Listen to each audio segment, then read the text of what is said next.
সন্তান ভূমিষ্ঠ হওয়ার পরে সুন্দর করে সন্তানের একটা নাম রাখতে হবে। সলিমউদ্দিন কলিমউদ্দিন রাখা যাবে না, কথা বলেন ঠিকই না?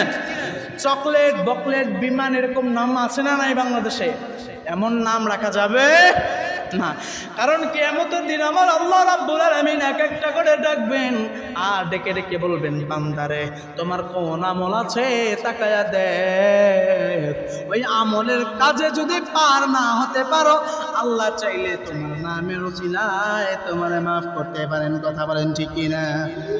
এই জন্য মা বাবার উপরে প্রথম নম্বর হক, সন্তান ভূমিষ্ঠ হওয়ার পরে সুন্দর একটা নাম রাখার দরকার আছে না নাই? সুন্দর নাম রাখতে হবে, যেমন আব্দুল্লাহ, মোহাম্মদুল্লাহ, আহমদুল্লাহ আছে না নাই? আব্দুর রহমান, আব্দুল মালিক নাম আছে না নাই? কত সুন্দর সুন্দর নাম রাখিয়া বাংলার যুবক